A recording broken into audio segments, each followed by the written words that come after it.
Hello, good evening everyone. आज के session में हम लोग जानेंगे क्योंकि एचपीएस एग्जामिनेशन या आईएएस एग्जामिनेशन दोनों एग्जामिनेशन में बहुत महत्वपूर्ण होता है और हम जब भी इस एग्जामिनेशन की प्रिपरेशन को स्टार्ट करने के बारे में सोचते भी हैं तो एक बड़ा कॉमन सा राय हमें देखने को मिलती है, कॉमन सी एडवाइस सारे लोग हमको करते हैं कि start with the basic, start with the NCERTs. लेकिन एनसीईआरटी में क्या है कि हमें समझना पड़ेगा कि चाहे एचपीएस एग्जामिनेशन हो या आईएएस एग्जामिनेशन हो तो वहाँ पे कौन सी एनसीईआरटी हमें काम आएंगी, कौन सी का मतलब है कौन कौन से सब्जेक्ट्स में हमें ये एनसीईआरटीज पढ़नी है। अच्छा, कौन सी क्लास की एनसीईआरटी पढ़नी है, छठी, सातवीं, आठवीं, नौवीं, 10वीं, 12वीं, कौन सी एनसीईआरटी एग्जैक्टली पढ़नी है। सही तरीका क्या एनसीईआरटी का है कि अप्रोच क्या होनी चाहिए। एनसीईआरटी तो हम लोगों ने पढ़ी हुई है, क्लासेस में आपको पढ़ाई है टीचर्स ने, लेकिन क्या वही सेम रेटोरिक वे में हमें एनसीईआरटी पढ़नी है या कुछ अप्रोच में हमें डिफरेंस लाना है। अच्छा, अगर डिफरेंस लाना भी है तो बताएगा कौन कि एनसीईआरटी को कैसे पढ़ना है। तो इसी के लिए सिविल स्टैप ने आज के इस वीडियो में मैं विस्तार में पहले तो लोकेट कर लेंगे कि भाई ये एनसीईआरटी है, उन एनसीईआरटी की फोटो भी है। ये पीपीटीज आप डाउनलोड कर सकते हैं हमारे टेलीग्राम ग्रुप, जिसका लिंक भी नीचे डिस्क्रिप्शन में रखा गया है, ताकि so that you can able to locate it. अच्छा, ये एनसीईआरटीज मेरे को मार्केट से परचेज करनी है और इस पर्टिकुलर टॉपिक के लिए ये एनसीईआरटी लगेगी। राइट, तो इस तरीके से एनसीईआरटी को हम लोग अप्रोच करेंगे और लोकेट कर लेंगे, कैटेगराइज कर लेंगे सब्जेक्ट वाइज भी और थीम वाइज भी कैटेगराइज कर लेंगे। इसकी इसी के साथ साथ एक और लिंक नीचे डिस्क्रिप्शन में लगा हुआ है। सिविल स्टेप ने पिछले एक साल के अंदर कई सारे विद्यार्थियों ने फ्री ऑफ कॉस्ट, हम लोगों ने क्या किया, 6 to 12 क्लास की एनसीईआरटी फ्री ऑफ कॉस्ट पढ़ाई, छठी से 12वीं तक की 5 subject, history, geography, polity, economy, science, जो प्री और मेंस दोनों के पर्सपेक्टिव से महत्वपूर्ण है।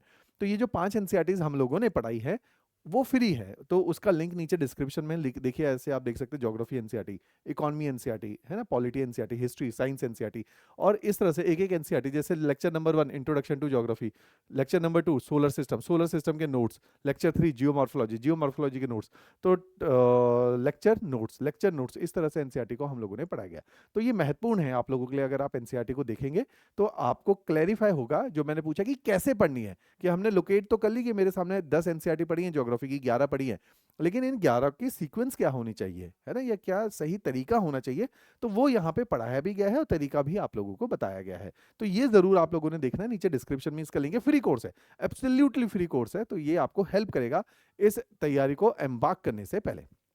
तो आज के इस वीडियो में हम जानेंगे एनसीईआरटी क्यों पढ़नी है, देखिए क्यों बहुत इंपॉर्टेंट है।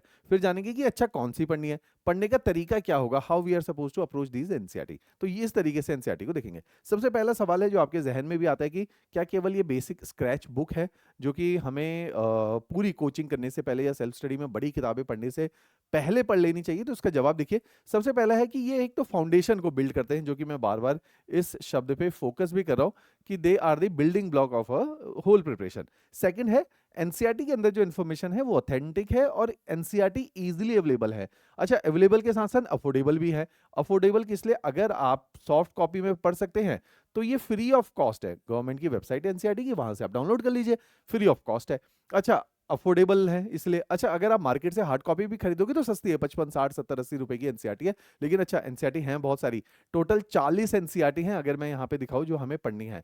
तो हार्ड कॉपी एक्सपेंसिव पड़ता है, क्योंकि 40 एनसीईआरटी ऑन एन एवरेज अगर 60-70 रुपए की भी एक लगा लोगे तो 2000 रुपए की 40 किताबें आपको पड़ेगी। बट दे आर वर्थ, कि इस एग्जाम, इस प्रिपरेशन में थोड़ा पैसा खर्च होगा, लेकिन वो उतना ज्यादा नहीं है कि आपको चुभे, है ना, क्योंकि अगर आप अपनी वैसे एजुकेशन देख लोगे तो otherwise also it is costly. तो उस हिसाब से अगर हमें 40 एनसीईआरटी में 2000-2500 रुपए खर्च करने पड़े तो दे आर वर्थ, क्योंकि ये एनसीईआरटीज हैं, ये ऑथेंटिक हैं। जब भी कभी कमीशन की आंसर के अंदर डिलीमा प्रोड्यूस होता है, द्वंद्व प्रोड्यूस होता है, तो एनसीईआरटी के ही सोर्स को राइट सोर्स कंसीडर किया जाता है। तो इसलिए बहुत इंपॉर्टेंट है। अच्छा, ये ना न्यू फॉर्म ऑफ लर्निंग को इंड्यूस करते हैं। न्यू फॉर्म ऑफ लर्निंग को समझिए कि अच्छा, जो मैंने बोला ऑथेंटिक है।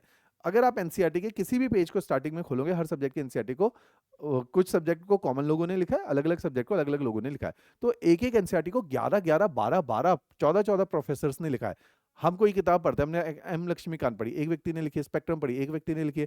तो जहां पे इतने लोगों की एक्सपर्टीज गई हुई, इसलिए वो सोर्स ऑथेंटिक भी है और उसमें बहुत निचोड़ है इन लोगों के इतने सालों के ज्ञान का। तो इसलिए ये बहुत इंपॉर्टेंट है, इसलिए मैंने इतना डिटेल में दिखाया कि किन किन लोगों ने इन एनसीईआरटीज को लिखा गया है। अब नेशनल करिकुलम फ्रेमवर्क एनसीएफ, जो कि 2006 में जिसका गठन हुआ, उसके तहत ही लिखी गई है। इस फ्रेमवर्क में डिफरेंट क्या है, हम हमेशा इंडियन एजुकेशन सिस्टम को कहते हैं बड़ा रॉट लर्निंग पे है, रट्टा मारो पास हो जाओ, मेमोरी बेस्ड है। इन एनसीईआरटी में मेमोरी की बात बहुत कम की गई है, बहुत कम डेटा फैक्ट डाले गए। इनमें क्या किया गया है, आपकी एनालिटिकल स्किल्स को, क्रिटिकल रीजनिंग को एनहेंस करने का प्रावधान किया गया है। जैसे इसके अंदर कार्टून्स दिए गए हैं, कार्टून से एक दूसरे से सवाल पूछते रहते हैं कि कोई क्वेश्चन दिया, एक कार्टून ने दूसरे कार्टून से उन्नी एंड बनी है, इन्होंने एक दूसरे से सवाल पूछना शुरू कर दिया। वो सवाल बहुत इंट्रीग हैं, बहुत इनोवेटिव हैं, आपको थॉटफुल है, सोचने पे मजबूर करते हैं। इसीलिए एनसीईआरटी बहुत इंपॉर्टेंट है, क्योंकि सिविल सर्विसेज के एग्जामिनेशन में रट्टा नहीं लगेगा। यहाँ आपका थॉट प्रोसेस होना चाहिए, आपकी क्रिटिकल एबिलिटी होनी चाहिए, तो उस चीज को ये थोड़ा सा ट्रिगर करने का काम करती है। साथ में इन एनसीईआरटी में रॉट लर्निंग नहीं है, पिक्टोग्राफिक फॉर्मेट में चीजों को समझा गया। जैसे अगर आप अखबार पढ़ोगे, हिंदू पढ़ोगे, एक्सप्रेस पढ़ोगे, तो कई सारे आर्टिकल के साथ में वहां पे एक इमेज डाली होती है, कार्टून बनाया गया होता है, और वो कार्टून के माध्यम से बहुत कुछ बहुत बोल रहे होते हैं, तो वो बहुत अच्छे कार्टून होते हैं। उदाहरण के तौर पे यहाँ पे देखिए, एक जमाना था में अटल बिहारी वाजपेयी साहब की सरकार थी 1999 से लेकर 2004 तक। तो वो सरकार कोलिशन गवर्नमेंट आप समझते हैं ना, जैसे एक मुख्य जैसे इस बार बीजेपी की सरकार बनी केंद्र में, तो वहां पे एक बड़ी सरकार है ना, एनडीए, एक एनडीए अलायंस बना, तो इसमें बीजेपी सबसे बड़ी है और उसके आसपास 5-7 पार्टियों का गठबंधन है। ऐसे ही यूपीए है जिसमें कांग्रेस सबसे लीडिंग गठबंधन पार्टी है। तो इस पिक्टोग्राफी के दम पे दिखाया गया है कि बीच में बैठे अटल बिहारी वाजपेयी सिंहासन में, और यहाँ पे बीएसपी, एसपी, मल्टीपल पार्टीज ने उनको सपोर्ट किया है सरकार को बनाने में। तो ये कार्टून इस चीज को दर्शाता है। ऐसे ही अंबेडकर को जो है, अंबेडकर साहब जो है स्नेल के ऊपर बैठे हैं, उसमें लिखा हुआ है संविधान, कॉन्स्टिट्यूशन, और नेहरू जी चाबुक मार रहे हैं पीछे से। क्या दर्शा रहा है कि भाई संविधान बनने में 2 साल 11 महीने लगा दिए अंबेडकर साहब ने, और नेहरू जी को जल्दी, वो कह रहे हैं जल्दी बनाओ, इतना टाइम क्यों लग रहा है। तो उस चीज को दर्शा रहा है कि इतना टाइम टेकिंग हो गया हमारा संविधान बनना। तो इस प्रकार के अलग अलग जो है कार्टून है। जैसे एक बहुत खूबसूरत कार्टून यहाँ पे देखेंगे, यहाँ पे लिखा हुआ है the vote bank of India. Bank में लॉकर होते हैं ना, लॉकर में हम अपना पैसा रखते हैं या कुछ भी रख रहे हैं, तो यहाँ पे वोट बैंक में क्या है कि भारत आधार पे बंटा हुआ है जातियों के, है ना, जात के, जातियों के या धर्म के। तो इसमें क्या लिखा है, राजपूत लिखा हुआ है, कुर्मी लिखा है, गुज्जर लिखा है, अहीर लिखा है, लोहार लिखा है, एससी एसटी लिखा हुआ है। तो इस तरह से, और उस टाइम के जो प्रमुख नेता हैं, आप लोग नहीं पहचान रहे, आज से 20-25 साल पुराना ये कार्टून है, जो उस टाइम के प्रमुख नेता हैं उनकी शक्लें बनाई गई हैं इसके अंदर।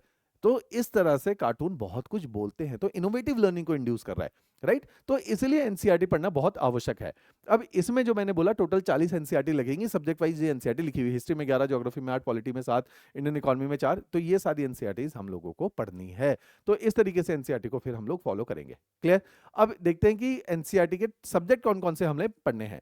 तो सब्जेक्ट वाइज अगर हम एनसीईआरटी को देखेंगे, तो देखिए कुछ सब्जेक्ट प्रीलिम्स में है, तो कुछ एनसीईआरटी प्रीलिम्स और मेंस दोनों में इंपॉर्टेंट है। तो प्रीलिम्स और मेंस की दोनों की इंपॉर्टेंट एनसीईआरटी कौन सी है, हिस्ट्री है, पॉलिटी है, ज्योग्राफी है, इकोनॉमी है और साइंस। ये हिस्ट्री प्रीलिम्स और मेंस दोनों के लिए इंपॉर्टेंट है। कुछ एनसीईआरटी हैं जो मेंस के लिए इंपॉर्टेंट है, जैसे कल्चर है, सॉरी वर्ल्ड हिस्ट्री है, ये मेंस में ज्यादा पूछा जाता है। कल्चर तो आजकल प्रीलिम्स में भी बहुत पूछा जा रहा है, मेंस में पूछा जाता है। भारत का समाज जो है, इंडियन सोसाइटी है, बहुत पूछा जा रहा है। तो 11वीं 12वीं की 4 एनसीईआरटी के लिए पढ़नी पड़ती है। इंटरनेशनल रिलेशन क्लास 12 की एनसीईआरटी है जो इंटरनेशनल रिलेशंस को डेडिकेटेड है। तो इस तरह से प्रीलिम और मेंस के बहुत सारे एरियाज को ये एनसीईआरटी कवर करती है और एक्सप्लिसिटली कवर करती है। तो इसलिए ये एनसीईआरटी हमारे इन सारे डोमेन को कवर करेगी। अब मैं एक एक सब्जेक्ट की एनसीईआरटी का उदाहरण आप लोगों को दे देता हूं। हमारी आरएम सीरीज में उसी तर्ज पे ये एनसीईआरटी पढ़ाई गई है। देखिए, how to approach history. History को 4 भाग में डिवाइड करें, ancient, medieval, modern and world history. Ancient कहां दे रखी है, ध्यान से देखिए। एंशिएंट 2 पार्ट में विभाजित है। एक तो दे रखी है क्लास 6 में एंशिएंट, दूसरी है क्लास 12 में। क्लास 12 के अंदर 3 एनसीईआरटी लिखी गई हैं। एक है एंशिएंट की, एक है मिडिवल की और एक है मॉडर्न की। तो जब भी हमें एंशिएंट पढ़ना है तो छठी भी पढ़ेंगे, 12वीं पढ़ेंगे। उदाहरण के तौर पे छठी की एनसीईआरटी के ये सारे सिलेबस दिया हुआ है।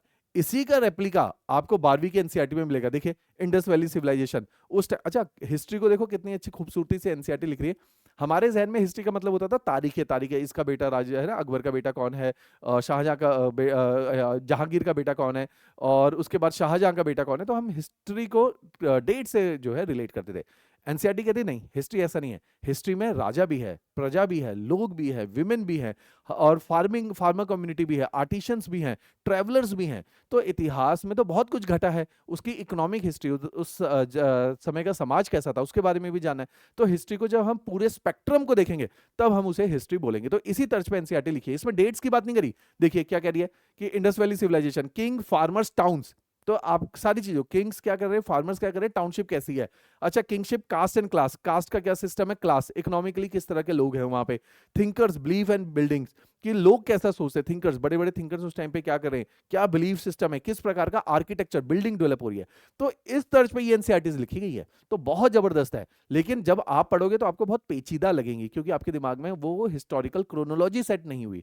तो इसलिए आप इन वीडियोस के माध्यम से, जो मैं बोल रहा हूँ, आरएम सीरीज को देखिए। एनसीईआरटी चाहे परचेज करके रख लीजिए या सॉफ्ट कॉपी में पढ़ लीजिए, एनसीईआरटी वहां से रीड करते जाइए। तो इस तरीके से एनसीईआरटी हमने पढ़ी। तो एंशिएंट, मिडिवल, मिडिवल के लिए कौन सी 7वीं क्लास पढ़ोगे, फिर 12वीं क्लास। मॉडर्न के लिए कौन सी पढ़नी है कि हमने 8वीं क्लास पढ़नी है, फिर 12वीं क्लास पढ़नी है। अच्छा, वर्ल्ड हिस्ट्री 3-4 क्लासेस में बिखरी हुई है, 9वीं क्लास में है, 10वीं क्लास में है, 11वीं क्लास में है। तो 3 क्लास में वर्ल्ड हिस्ट्री दे रखी है, देखिए। अच्छा, आर्ट एंड कल्चर के लिए देखिए कितनी खूबसूरत है। 11वीं क्लास की एनसीईआरटी आर्किटेक्चर एंड स्कल्पचर के ऊपर बात कर रही है कि मॉडर्न पीरियड में कैसी आर्ट थी, मूरल पीरियड में क्या, मूरल आर्ट क्या होती है, ब्रॉन्ज स्कल्पचर क्या होता है। अच्छा, उसी के बाद यही एनसीईआरटी आर्ट एंड कल्चर की 12वीं क्लास में पेंटिंग के ऊपर बात करेगी। तो आप देखिए 11वीं 12वीं में पेंटिंग, जो आर्ट एंड कल्चर बहुत इंपॉर्टेंट एस्पेक्ट है यूपीएससी का या एचएस का, वो सब कुछ इसमें पढ़ाया गया है। तो मेडिवल में देखिए कि मेडिवल टाइम पे क्या था, भक्ति सूफी ट्रेडिशन क्या चल रहा है, उसी टाइम पे इंपीरियल कैपिटल विजयनगर के अंदर क्या चल रहा है, किंग्स के क्रॉनिकल्स क्या बोल रहे हैं, पीजेंट क्या कर रहे हैं, जमींदार क्या कर रहा है, स्टेट का मतलब है राज्य क्या कर रहा है। तो हर किसी के नजरिए से इतिहास को दर्शाने का प्रयास किया गया है। तो इसलिए बहुत इंपॉर्टेंट ये एनसीईआरटीज मानी जाती है। तो ये पढ़ाई गई है सारी हमारे इसी आरएम सीरीज के अंदर। देखिए, मॉडर्न एनसीईआरटी जो है 12वीं क्लास की दे रखी है, इसमें सारा महात्मा गांधी का क्या कंट्रीब्यूशन है, उस टाइम पे ब्रिटिश राज किस तरह से चल रहा था, अलग अलग कॉलोनियल सिटीज के अंदर क्या काम किया जा रहा था, वो सब कुछ इसके अंदर बताया गया है। क्लियर। ऐसे ही वर्ल्ड हिस्ट्री है कि 9वीं क्लास है, 10वीं क्लास है, 11वीं क्लास है, इसमें वर्ल्ड हिस्ट्री को पूरा कराया गया। आपका मेंस का पार्ट है वर्ल्ड हिस्ट्री, राइट। तो इस तरह से ये एनसीईआरटीज दी गई है, पढ़नी है। ऐसे ही जैसे इस सीरीज में देखेंगे, ज्योग्राफी की एनसीईआरटी है। ज्योग्राफी की एनसीईआरटी को 2 भाग में मैं डिवाइड करता हूं। मैं नहीं पढ़ाई ज्योग्राफी की एनसीईआरटी। 6ठी, 7वीं, 8वीं की एनसीईआरटी को मैं बोलता हूं जी बेसिक एनसीईआरटी है। इनको पढ़ लो, बेस बना लो। इन तीनों को पढ़ लोगे तो आपको थोड़ा थोड़ा आइडिया क्लियर हो जाएगा।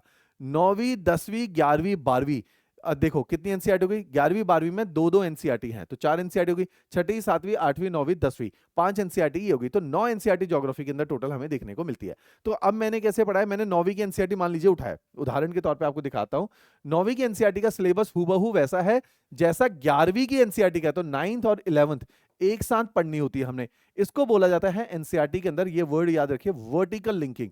वर्टिकल लिंकिंग का मतलब है कि 9वीं का सिलेबस और 11वीं का सिलेबस सेम है। जैसे मैंने दिखाया कि हिस्ट्री के अंदर 6ठी के अंदर वही लिखा गया जो 12वीं के अंदर लिखा गया, 7वीं में वही लिखा गया जो 12वीं में।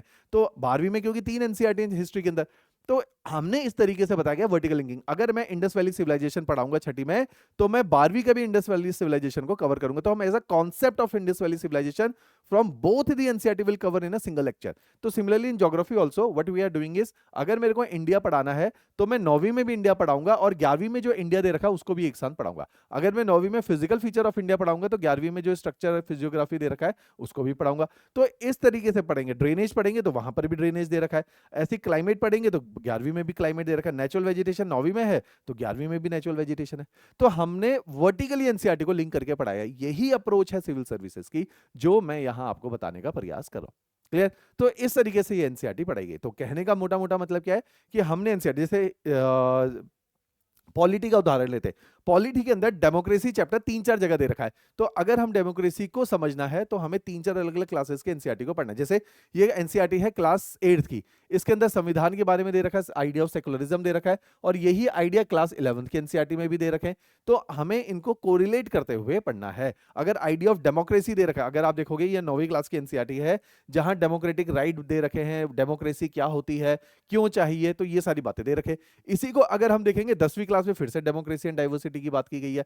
तो हमने वर्टिकली एनसीईआरटी को पढ़ना है। क्लियर हुई बात। तो ये एक तरीका है एनसीईआरटी को पढ़ने का। इसी तरीके से हमने अपनी आरएम सीरीज के अंदर आप लोगों को एनसीईआरटीज को पढ़ाया गया। इसी के अंदर अगर आप देखेंगे इकोनॉमिक्स के अंदर, तो इकोनॉमी में भी एनसीईआरटी है। इकोनॉमी के अंदर टोटल 4 एनसीईआरटी, 11वीं, 9वीं, 10वीं, 11वीं, 12वीं। 9वीं और 10वीं की एनसीईआरटी को बेसिक एनसीईआरटी बोला गया, जिसको हमने ऊपर ऊपर से एक बार पढ़ाया गया है। 11वीं और 12वीं की एनसीईआरटी बहुत भारी है, उनको फिर हमने एडवांस एनसीईआरटी बोला गया है, और उनको अपने लेक्चर में कवर भी किया गया, so that you can get to know the various vocabulary associated with each part. Right. तो ये सारे काम हमने किए हैं। ऐसे देखिए इंडियन सोसाइटी, ये हमने पढ़ाई नहीं है, ये आपको बताया गया है कि जब आप ये 5 NCERT history, geography, polity, economy, science, environment पढ़ लेंगे तो इसके बाद आप इंडियन सोसाइटी पढ़िए, ये हैवी है।